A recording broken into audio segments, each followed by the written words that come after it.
Boye malamu bandeko bisika nyonso bozwami bino ba ibozwi libaku ya kolanda biso na Kin 24 télévision à travers le monde entier bisika nyonso bozwami bozana ba continent nyonso Kin 24 télévision et ses hommes mokano ya ko pesa bino information à solo le lobo kolanda biso na programme to bengi limbola poto limbolela bino maema koleka ne kolo Congo boye malamu bandeko ndenge boyebi ekolo Congo ezali attaqué na partie est na yango na ba rebelle ya M23 ba terroriste M23 soutenu na ba agresseur na biso Rwanda oyo kimia ezalaka na kati na bango te pona bomengo nzambe apesa biso ba kolukaka na mitindo nyonso ya koyiba bomengo ya mabele ya Congo oyo pe na hypocrisie ya Uganda bango nyonso ba ko convoiter mabele ya Congo sima ya comportement tobengango lâche ya communauté internationale oyo liboso ya makambo nyonso wana ya ayebi jeu ba multinationale pour ko déstabiliser est la République démocratique du Congo pour ko yiba bomengo ya bakoko na biso batikela biso ya mabele ya Congo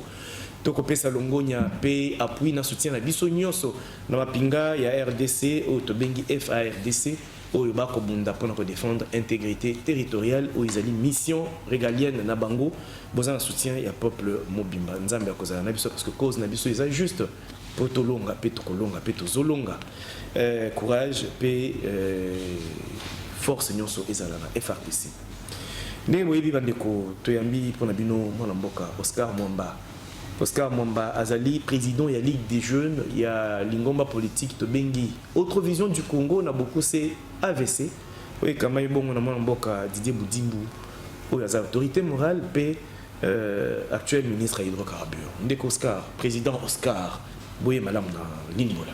Merci ndeko Yves na yo nde tobeti masolo etali santé à partie AVC na kolobela AVC santé particulière ya Ligue des jeux il y a AVC, l'activité beaucoup organisée, la façon il y a co-occupé, encadrer jeunesse, il y a AVC, mais activité principale, les années à partie, les a faire partir, il y a fonctionnement, encadrement, puis implantation, agrandissement à partie de le Belango.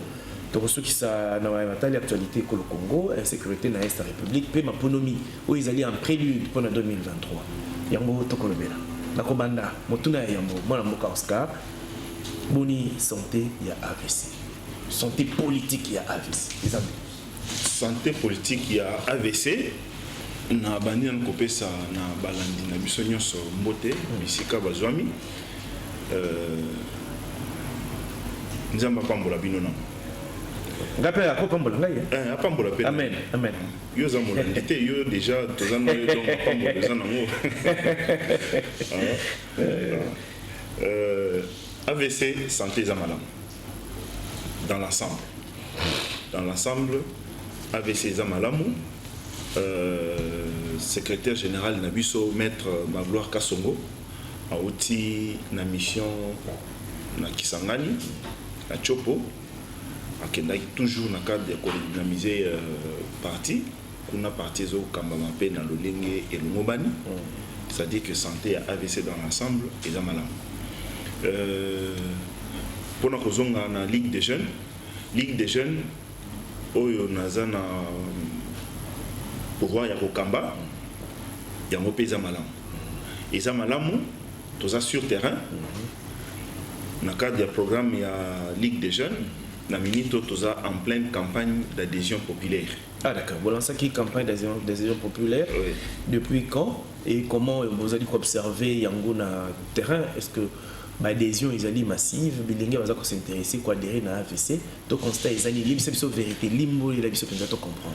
Malheureusement tu es na bilité. Torora qui peut-être né na zolo baboye bilili pezo leka donc ça la émission prochaine ezala du théorie preuve à l'appui pour bolobara binomo déjà que non télévision ezali radio ti ya biso ezali son na image ya monde ezali télévision campagne to lansaki yango le 2 juillet na commune ya Mongafula précisément na Don Bosco. Réalité n'a trouvé qu'on a Don Bosco c'est que balobaka Chine populaire ezalaka na masina Tchango mais en réalité Chine populaire pe eza mopandi wana on est comme Chine ya Nibali on est pe eza Chine ya Nibali en commençant par pompage komata ti nyonso en tout cas au place à Ocha Lokolo. Oh, Pascal Lekosa. très bien. Et nous avions été là, l'activité les cas qui très bien.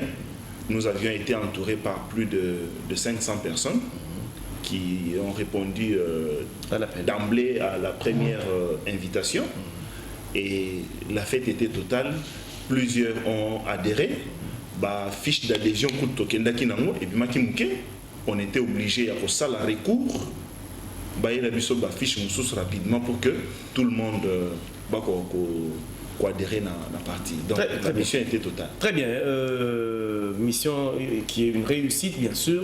Il y a une exception dans nos Tango Batobazouya. Bilenge Bazoya ko adhérer à AVC. Ils ont dit parce que AVC besoin de pouvoir et que ils ont dit parti ils ont la carte union sacrée besoin de pouvoir besoin de gouvernement pour besoin d'occuper le ministère permet sécurité hydrocarbures.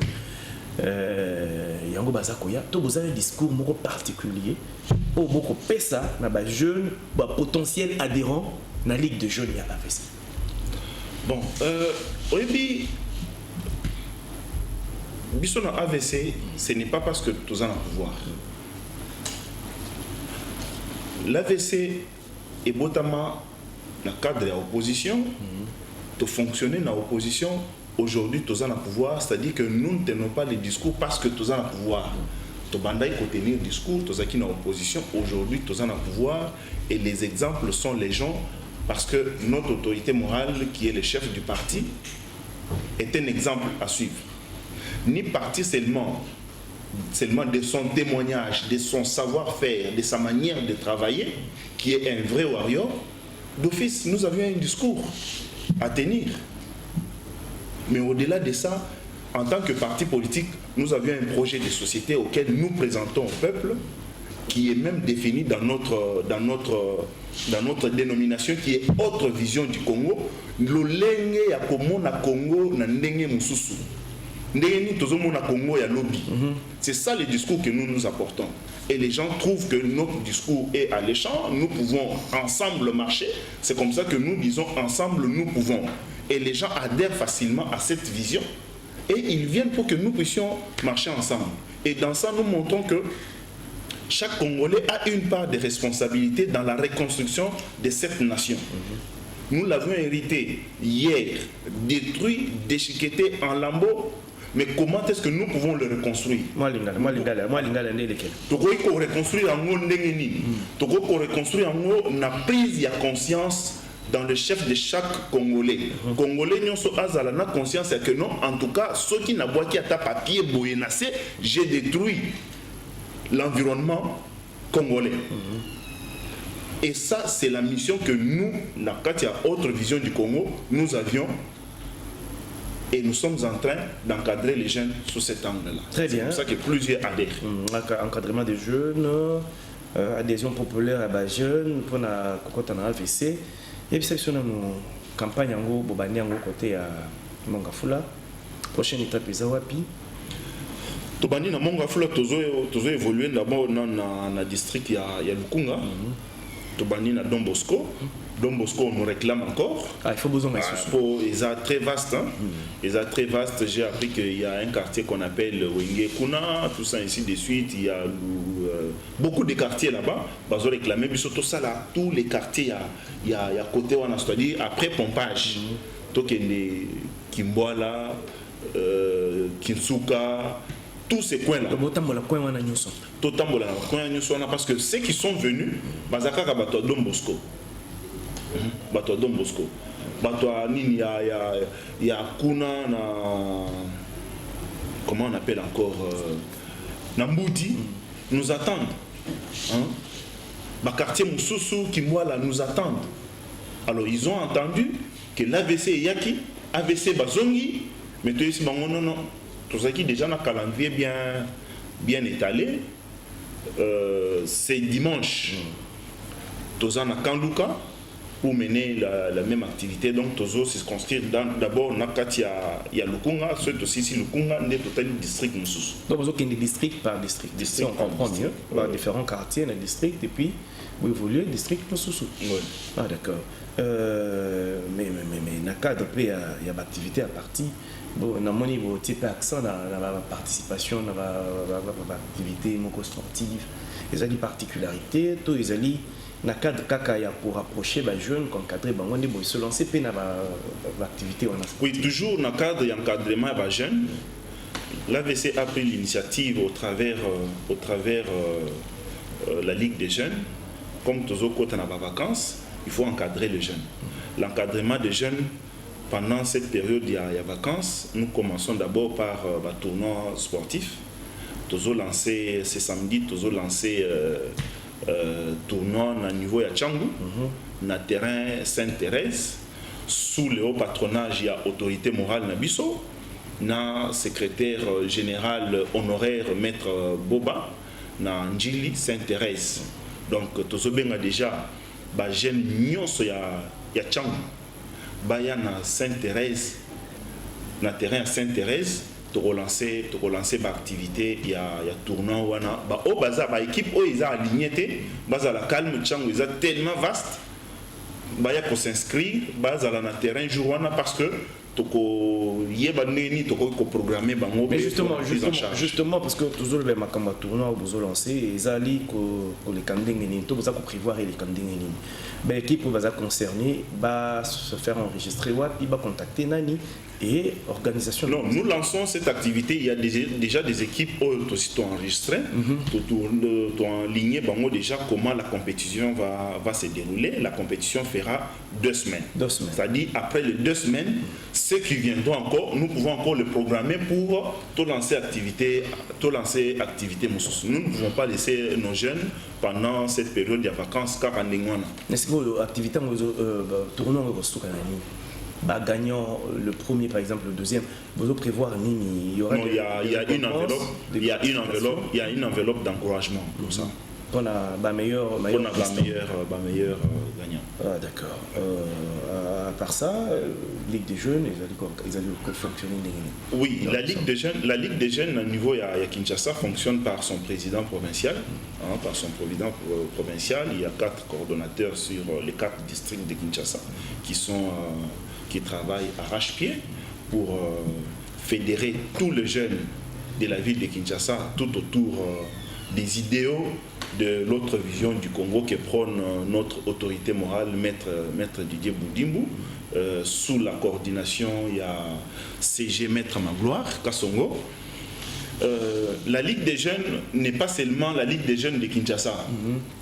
Après campagne d'adhésion populaire, autres organisés, tournois organisés, nous allons nous livrer à l'intérieur pour redynamiser aussi les ligues des jeunes. Il y a ma province.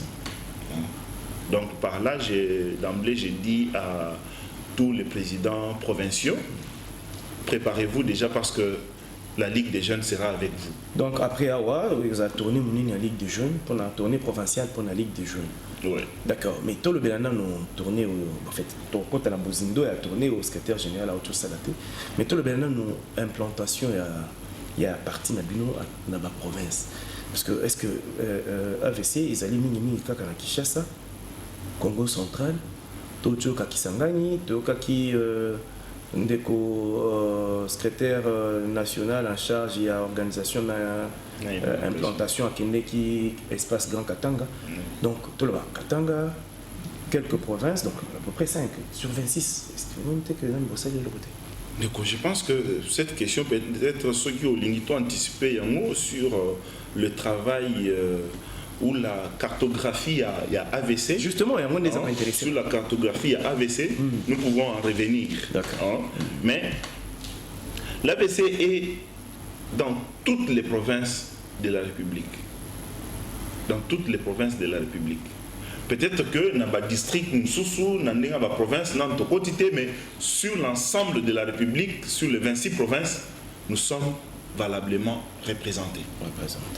Nous sommes valablement 5 ans d'existence, valablement représentés dans 26 provinces de la République démocratique du Congo. Imaginez. Détermination est notre force. Ce n'est pas que nous avions des millions.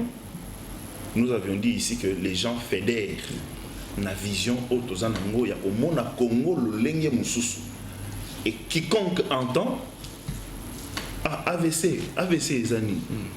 eza AVC ya malade non non eza AVC ya komona lolenge mususu ya Congo ndenge non lolenge mususu ya komona la lolenge mususu ya komona la Congo et lolenge wana ezo obligé biso to se comporter autrement et plusieurs viennent et comme nous avions le discours comme nous sommes des exemples dans la gestion de la chose publique les gens fédèrent et les gens fédèrent.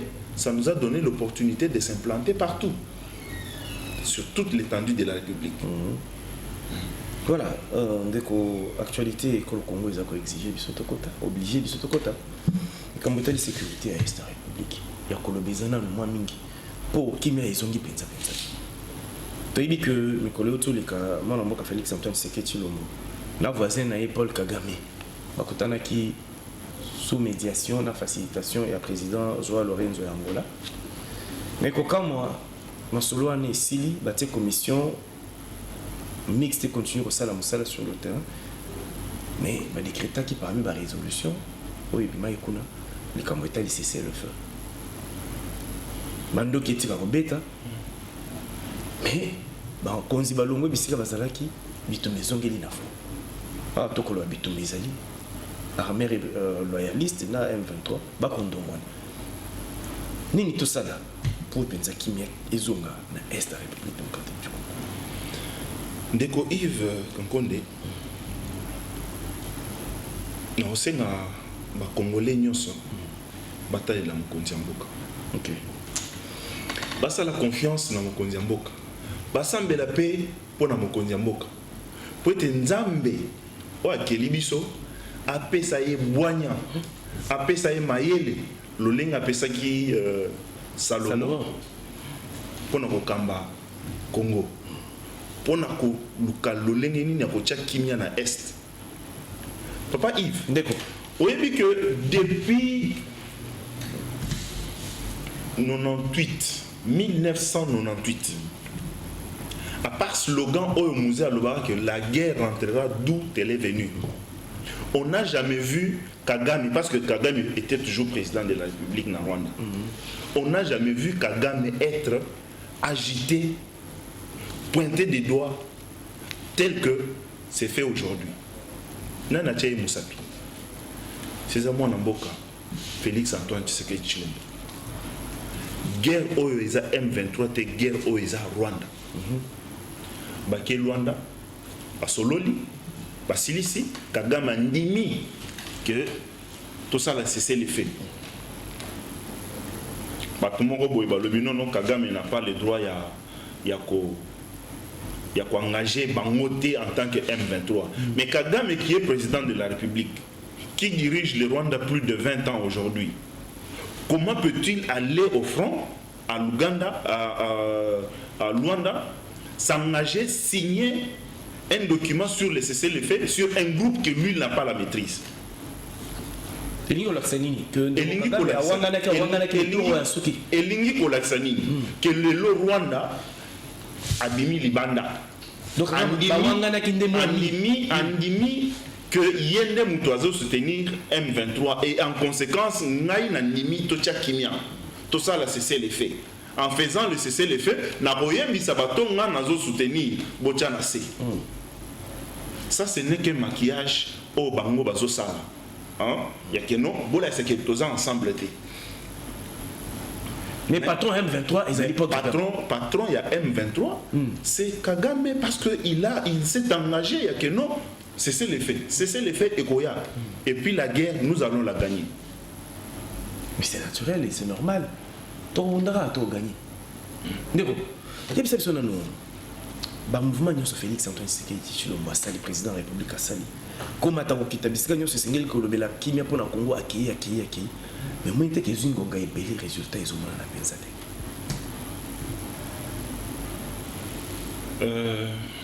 Il y a un principe le barana français. On connaît là où on peut commencer la guerre, quand est-ce qu'on peut commencer la guerre, mais on ne connaît pas quand est-ce qu'on peut la finir. C'est-à-dire na Rwanda muto bandaki bitumba wana ko agresser biso. Azoye ba côté aussi les latés. L'exemple il y a Ukraine na Russie. Papa. C'est lui qui se sentait plus fort, nous a fait une déclaration que dans 3 jours, à quoi embraser l'Ukraine mobile. Aujourd'hui, il n'est même pas à 30%, il y a qu'à conquérir l'Ukraine. C'est-à-dire les déclarations, sur le plan pratique, c'est autre chose. Mais cette guerre a commencé depuis 1998. 1998, il faut le préciser, 1998. Comment vous voulez, c'est que ce qui a commencé depuis 1998 termine à moins d'une année, pas même seulement à moins d'une année, mais à 6 mois. Puisque cette agression du M23 n'a pas 6 mois aujourd'hui. Cette incursion, cette nouvelle réincursion à M23. Comment vous voulez que ça termine aussitôt? Ça va finir. Faisons confiance à Mwanamboka, Antoine Félix Tshisekedi Tshilombo. Cette situation sera éradiquée une seule fois pour toutes. Et on ne parlera plus encore, il y a groupe armé, tout ça, le rebelle à gauche, à droite. Ça va finir à une seule fois pour toutes. Merci. Ndeko Tolobelana, attitude à Congomani. Awa tokoloba ezali na bandeko misusu baza ba congolais misusu baza ba acteurs politiques oyo attitude na bango ezolakisa neti bitumba oyo ekomundama na est ezali bitumba ya M23 Rwanda contre Félix Tshisekedi eza lokola bitumba ya pays na biso nde eza agressé te attitude nini to appel nini okolance na ba congolais bazomona nano likambo ngo bongo na surtout mi ba acteurs politiques ba leaders d'opinion. Non, à tous les acteurs politiques, et là on a aussi s'ils se sont engagés dans le combat politique, ce n'est pas contre les individus, ce n'est pas pour des individus, mais c'est pour la République. Alors, Félix Antoine Tshisekedi Tshilombo aujourd'hui, il est président. Demain, il sera réélu pour encore un mandat de 5 ans. Et après 5 ans, il partira. Le Congo restera. Et nous, ceux qui en faisant entrer les étrangers dans le Canabiso, Mokolo Oyo comme appel responsable, le Lenge Ndeko Félix Antoine Tshisekedi Azalelo. Nous avions vu Mouzé venir ici avec ces gens-là. Papa, il y a Oazan à pouvoir à Ibsakieni. Nous avions vu les gens qui sont tout autour de toi. Sa facture, ce sont des Congolais.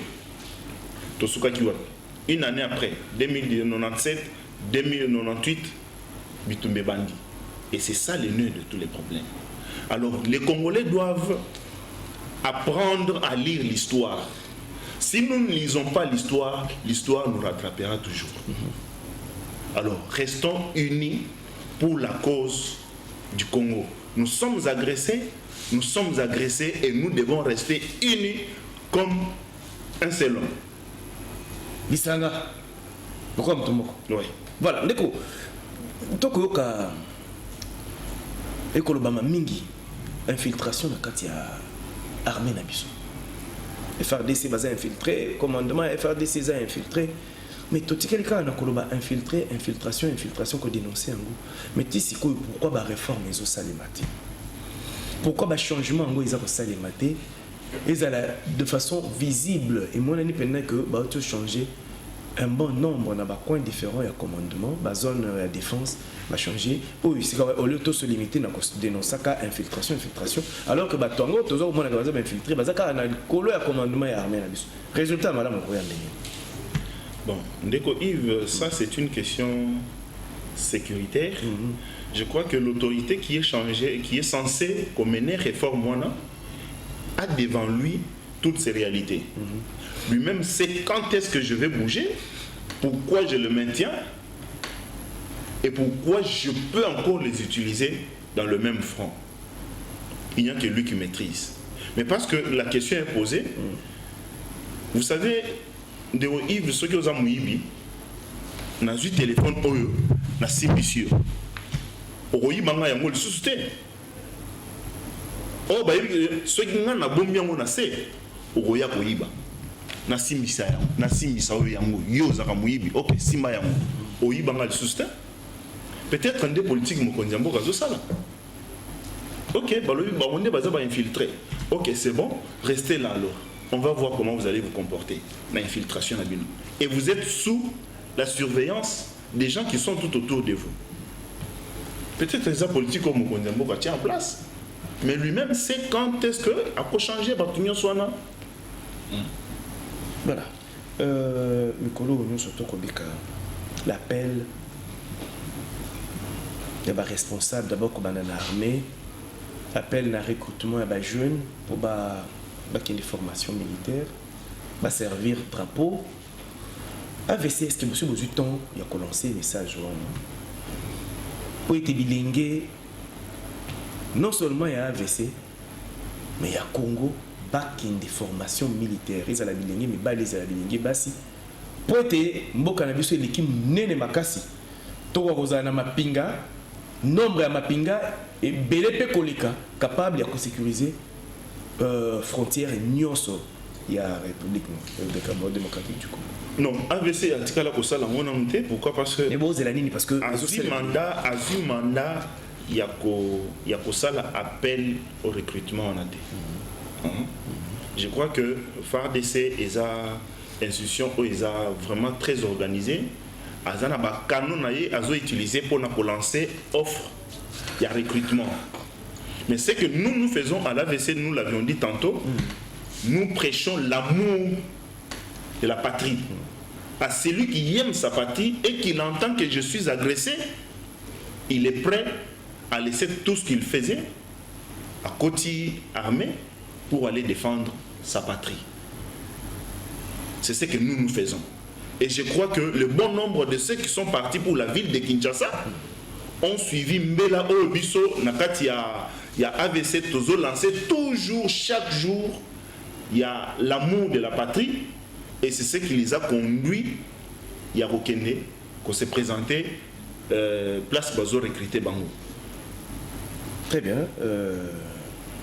Ma pandémie pendant aucun ce qui cette fois-ci est-ce qu'il y avait ces besoins millénaires pendant parce que surtout Koyoka baninga msusu bazolo baono vu situation actuelle la guerre moyen to que ma pandémie en 2023 exactement mais na terrain to comment c'est une encore ça avec ces bino côté beaucoup zela botala sur ma pandémie to beaucoup milengele le quoi les ngomba moko politique organisée pour qu'au moment venu, bon, on a été que vous en avez en retard. De Yves, oui, Congo est que ça rend air mon connaître la rabina le bara, mais est-ce que biso ba congolais ils ont vraiment nzambe muto que la biso to ils ont muto mususu que la biso. Pourquoi? Parce qu'on dit les gens crient jour et nuit. Élection et Kozalana 2023. Les années antérieures, nous avions vu ceux qui nous géraient se livrer dans le glissement. Les termes existent en français, mais en politique. Hein? Nous avions entendu ça en 2016, 2015, 2016, 2017. Il y a même des gens qui ont profité d'un glissement pour accéder à la gestion de la res publique.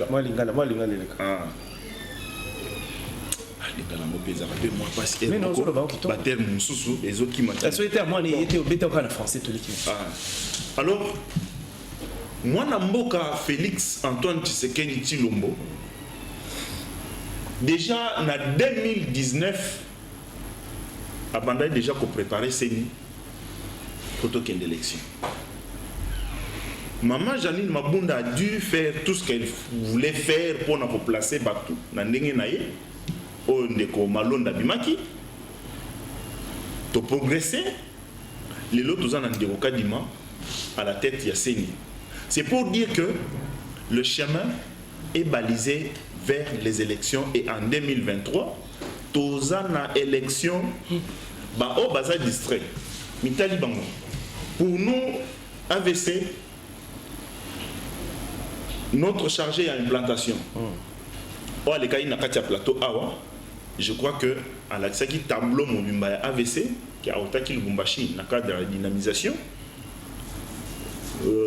biso secrétaire général Nabiso Aouti Kisangani, nous au niveau de la Ligue des jeunes, nous nous sommes dit non, avant de se transposer vers les provinces, to bananakin, to lancer campagne d'adhésion populaire. Les membres qui sont en train d'adhérer dans notre parti, ils ne viennent pas pour nous croiser ma boko. Ce sont nos électeurs qui sont acquis pour nos membres qui seront candidats de demain. Ça dit que le travail est en train de se faire à niveau à AVC, que les gens, bas à la distrait, nous à l'AVC, nous travaillons. Alors, tous à la surprise, il y a que non AVC a raflé 120 députés sur 500. Sur 500. Ne soyez pas étonnés. Quelle assurance? 120 sur 500. Mais comment? Qu'est-ce qui est impossible? 120 députés. Qu'est-ce qui est impossible? De toutes les façons, la Bible en qui Dieu nous dit tout est possible en celui qui croit. Nous croyons. Mais en croyant, nous ne croisons pas les bras. Nous travaillons pendant que les autres balali. Na o alali, na o lamuki, o aza, o azo veiller, o azo travailler. Na na omona que non 5 rebeti. Et ça mon tour azami sur fond. Très bien. Loi électorale et autre chose à la promulguer. Natata Mokonzo Ekolo publié dans le journal officiel. Il y a que débat na tambetali mobeko ya kobongisa maponomi ezali société. Tata Mokonzo Ekolo a promulgué, le journal officiel a publié en gros plus de débat. Mais à Tokoloba, la revendication, il y a baninga na bino politique qui misusu, ils a pris en compte. Donc ça bande quoi FCC parce que Tata Mokonzo Ekolo yimoko aloba ki alingi maponomi oyo kozala ya malamu koleka maponomi nyo ceci salemaka. Donc ezala réellement inclusive, démocratique, transparente, la qualité nyon se singeli pour notre premier salon kitoko ezala. To la ninde okadi malobi toro to sala maponomi kitoko koleka manzenga donc koleka mayenyo so to sala na ekolo Congo. Mais déjà inclusivité aspect wana bozo tsiango wapi. Ceux qui bandent comme sous FCC, bazali ko se plaindre balobi, il faut qu'on restructure ces vénis, qu'on constitutionnel. Mobeko li konzo ils a promulgué par Tata Mokonzo. Qu'est-ce que je dis? Mobeko ma ponomi ils a promulgué Tata Mokonzo Ekolo. Ezali na biloko ebele sengeli kolongo na katiwa. Bino ko yebisa. Na kanisa ki botani la ngata la muka. Mais ceux qui ont tani la FCC. Mais oui, bazali partie prenante, non? Ceux qui ont tani la FCC. Est-ce que FCC a zana des sons au recoupé sa biso? Bazala kongomani, bazala kongomani. FCC a zana format oyo. Seni a zana ngolelo. Nana tikeli biso yango. FCCT. Ce qu'on réforme moi na oye azo sengalelo. Pour ni asenga ki asala ki ngote area za ina pouvoir. Consensus et l'ingolobani. Toke na dialogue. Toke na dialogue. Or consensus c'est dans le cadre institutionnel. Et toujours le moins cadre institutionnel, tu comme un dialogue intercongolais. Donc, tout ce cadre institutionnel, au bango FCC, on a bâti la kibiso, hein? Tout ce qui est consensus. Na bébé, c'était pour la cause à Congo, pour la cause à l'unité, ils appellent ma bébé. Non, mais l'unité. Tout le monde d'institution, parce que question électorale, c'est une question purement liée à Parlement. Mais tout le monde peut Parlement, d'organiser cadre moko hors institution, bah Congolais bah Fandi, quand on va proposer qui la Mouka yé, bango front commun bah yé, union sacrée bazu bah confession religieuse, bah Fandi wana, botil kambona mesa, to solo li bino acteur politique, no acteur à société civile, bo lever option, o le conseil que tout qui ni ma ponomina kimia, bah tout se va participer. Est-ce que ça m'a candidat? Et ça m'a candidat be makasi. Nandenge. Ils ont parce que ils ont bimisa biso na cadre où ils institutionnel ba nyonso oyo tangi wana baza na kati ya ba institution wana na banani oyo tangi wana o baza na kati ya institution te ba bi bo débaucher bato ya FCC va se retrouver na CENI bo débaucher ki ba bato la muka ba délégué la muka baza na CENI bo débaucher ba sikoyo ils ont une plateforme na bango batinda ki bango normalement te. Non, tout le monde makambo seni aza makambo politique etali bango te. Ce to okeni na cadre wana ozolo bela wana, ça dit que non, biso to kosangana na ndenge ya baye politique. Hein? Bao basi ba keseni ba longwe na makambo etali politique. Te malami na kati ya masolo wana bokobeta bokolobela pe likabo ko restitution c'est-à-dire ba force nyonso batinda ba délégué na bango officiellement. Oui, admettons que le discours na bango o bazoloba est vrai entre guillemets. Parce que basi bakei. Mais ba mususo bazo tenir discours wana. Bazana kati ya ba institution. Pourquoi ne pas discuter et convaincre au sein de l'hémicycle?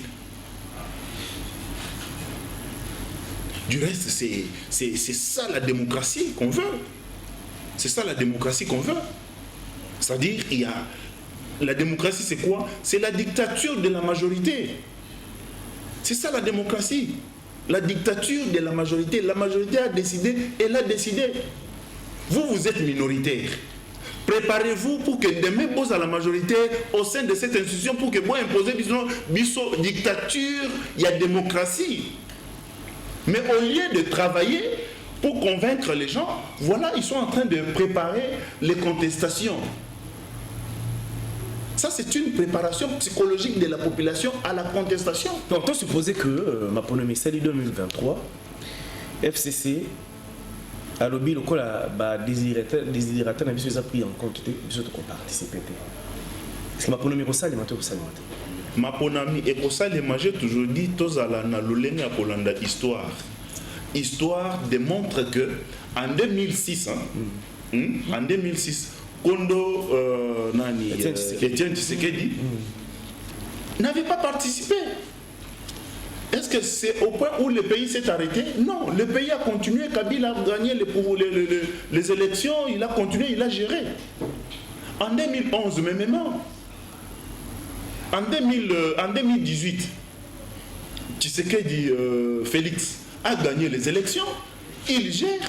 S'il décide aussi aujourd'hui de ne pas participer aux élections, libre à eux, c'est leur choix politique, c'est ça la démocratie.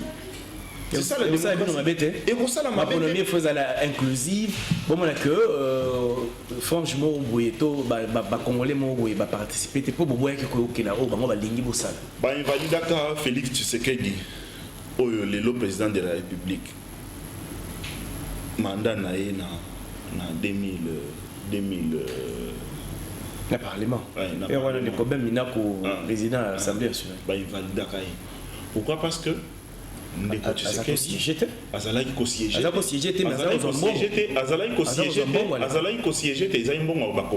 mais oui mbongo ba congolais pose yango esengeli osala musala oyo esengeli po bafuta mbongo wana mais tango zozo invalidaki a réclamaki te. Il a dit non, c'est à juste titre que invalidé ngai. Contrairement à ce qui crie aujourd'hui que non, voilà, tout ça, ça s'est orchestré au niveau de la présidence, qu'on a pas invalidé. Mais Bayakate. Quoi de plus normal, invalidé, mais Bandeko, oyo bazo contester les lots. Le processus est en cours. Soit bon matin à train de quai vers les élections, soit Botikani Naga, nous qui sommes dans les trains, nous allons vers les élections CAP 2023. Très bien, CAP 2023, Oscar Mamba, télévision Zalingonga, parce qu'après Bissot un programme sur les alliés, au ta caméra est Bolsonaro. On peut ça message nayo, Yasuka, Nabana AVC, Bana Ligue des Jeunes, Oyozo Kamba, parce que l'un des présidents, il y a Ligue des Jeunes et AVC. Message pour l'Amkoralelo, Makambo Tali, Ligue Nabango. Pe makambo zotala avenir à École Congo. Oui. Nabana École Congo. Très bien. Na robandela susuba na Congo to soutenir mokonzi mboka. To sambela pona ye ponzambe apesa ye bwanya. Apesa ye maele ya polisi ya bosilisa bitumba oyeza na est wana. E umeli mingi ya mbala oyo nzambe akamba ye apesa ye bwanya nyonso oyo sengeli. Bana Congo, tozana kaka na Congo oyo, tozana mboka mususu te. Soki yo zaka Rwandais, ngana za Congolais. Soki yo zaka Canadien, ngana za Congolais. Ndeko Yves yo zaka Congolais, ozaka Congolais na français, na za Congolais. Po ba Congolais, français bazali ba Congolais nini bazali. Biso tozaka kana mboka oyo. tozo sambela pour que kimia ezala pe tolinga mboka oyo kolinga ba mboka koleka ba mboka mususu. Pourquoi? Parce que au coup d'aba français balingi France na bango koleka ba mboka mususu. Même s'ils peuvent élire ba domicile na ba mboka wana, même France c'est au-dessus. Et des deux, bana AVC, particulièrement les jeunes, tournoi, il y a football, ils ont lancé, le Kunga, bientôt ça va commencer, campagne d'adhésion populaire, ils ont continué, bana kanduka, boté les mapona dimanche au Torozalana Bino. Très bien. Bandeko Maloba et ya Mwanamboka Oscar Mwamba, des soucis sur la somme Kolomalelo. Tu as un qui pour Nabino effectivement, Oscar Mwamba est allé bon président de la Ligue des Jeunes, il y a AVC, l'ingomba politique où ils allaient kokamba mana autorité morale na yango, Mwanamboka Didier Boutimbu, Tobetine Masolo Italie adhésion populaire na organisation à partir na Bango, Tobeti Makambo Italie activité à Ligue des Jeunes où yemoko za kokamba, Tobeti Masolo Italie sécurité à la République démocratique du Congo où ils allaient dominer na insécurité Tobitumba et Kobunda na Makuna. La Est entre FRDC pour défendre l'école Congo, na binemi à l'école Congo effectivement. Tout ce qui ici na Matali Maponomi il y a 2023 ndengenini. Mangomba politique et Kobongama poto kini na fête électorale en 2023. Ndeko Oscar Mwamba tondi ndingo ni makimbela na ndingo pesi bien na mitu na biso. Merci biso peto pesio merci. Voilà. Ndingo ya biso. Très bien. Tokutali bongo mikolo mizakoya. Nzambe bateli l'école Congo, pesa boanya na maïle na bakampi basa la peuple. Pesa victoire, puis Bunda, on gambo ya FRDC pour cause na biso juste. C'est ngel to défendre ma belle à la kokona biso. Kota mikolo mizakoya.